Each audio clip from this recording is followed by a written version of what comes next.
This is what is making news right now. As attacks continue, who really started it? Israel broke the ceasefire. But Israelis say, not true.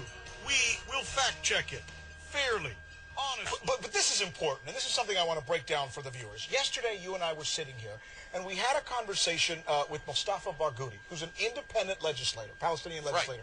Right. And he said that most news organizations have ignored the possibility that the people who actually broke the ceasefire was not the Palestinians, or not Hamas in Gaza. What he said was, in fact, I think we've got that. Dan, play this, and then we'll give you some more information on it. Let's go ahead and go to that.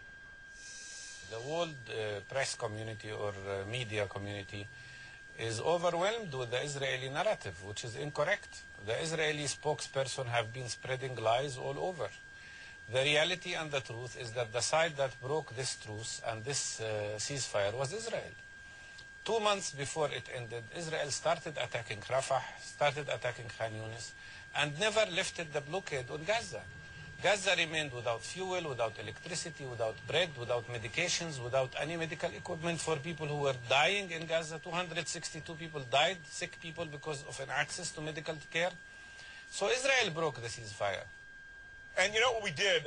I've checked with some of the folks here at our international desk, and I went to them and asked, what was he talking about, and do we have any information on that? Which they confirmed 2 months ago. This is back in November. There was an attack. It was an Israeli raid that took out 6 people. Now, let me refer you. It's not just us. We checked in other periodicals. Johnny, go over my shoulder if you can. Here we go. The 6-month ceasefire started coming apart at the beginning of November after Israeli commandos killed a team of Hamas fighters during a raid on a tunnel they suspected was being dug for kidnapping of Israeli soldiers. That raid set off more Palestinian rocketing.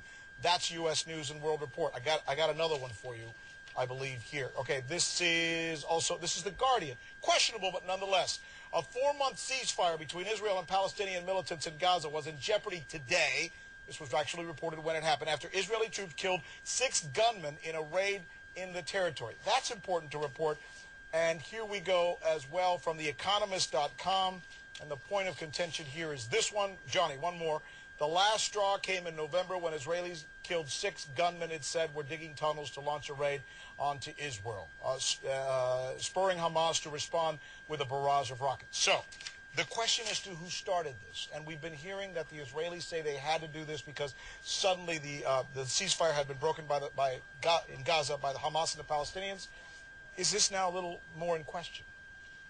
You know, that is absolutely true, but just as true is the fact that if Israel hadn't started shooting first in this case, and Israel said, we had security reasons, imminent security reasons, there was no real deal here between Hamas and Israel. Israel still reserved the right to go in and do any attack where there was a primary security interest there. And they said, our soldiers were going to be kidnapped. We had to do it. But, you know, I guess what it is, Americans, we like our order. We want things delineated for us. We like to see a quid pro quo. They're saying this happened. Are they right? And they're saying this happened. Are they right? It's almost like we're left, when you talk about the Middle East, you're left with such subtleties that sometimes everything is a vague